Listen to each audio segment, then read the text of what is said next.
Welcome back. Back in carbon fiber Kazat, part 1. First I gotta sand the mold because like my face in my teenage years, it's got the bumps. I'm gonna polish it to a mirror finish to see I still have 0 bitches. Using a pencil as a bit? Hell yeah. Gonna wax the mold because when I put resin through it, you gotta keep them separated. Next I'm gonna figure out how much carbon fiber I need and how to cut it. This is one of those, I have no idea what I'm doing, cross my fingers, pray to the great Odin's raven. By the blessing of the almighty Ra, please let this work type situation. Please let me know in the comments if you have a better way of doing it.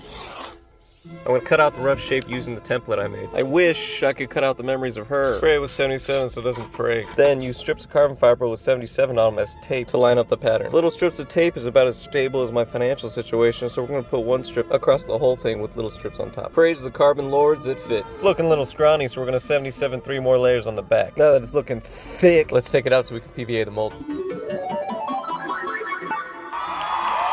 Before we put the carbon fiber back in, let's make a cool design for the rim. Using these bad boys. We're gonna try to take advantage of its reflective nature. I know right now it looks like something a 5-year-old would make, but trust the process. Or don't. This is probably a waste of time anyway, so who cares? Put the carbon fiber back in, time for consumables. First, peel ply. This will keep everything else from sticking to the carbon. And I think I finally have the aim down.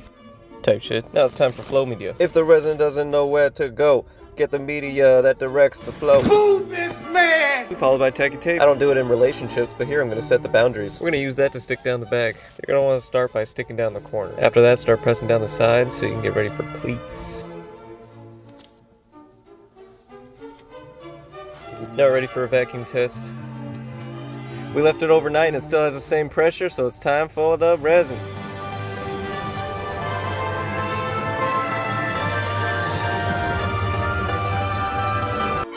The resin did not make it all the way through, so the part is ruined. Needed more flow media. I'm hurt, but there is good news. Thing popped out like nothing. Wasn't even trying. This one's probably going in the trash, but one side is probably good enough to see what a finished product will look like.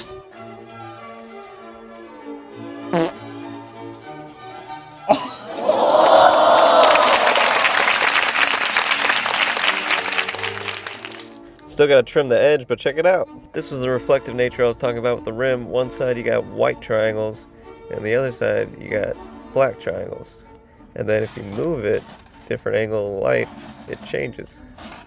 Here's that mirror finish I was working for, and as you can see, 0 bitches. This is what it looks like when it's on. Again, it hasn't been trimmed yet. I don't know if I'm gonna throw it away or make a war-torn version of the hat. You guys let me know if you wanna see that. The interest list is still open, but surprisingly, it's filling up. So if you want your discount, your spot saved, act now. It's back to door dashing for me, and if you ever wonder why these videos take so long, it's because I'm broke, man. I'm broke. See you next time.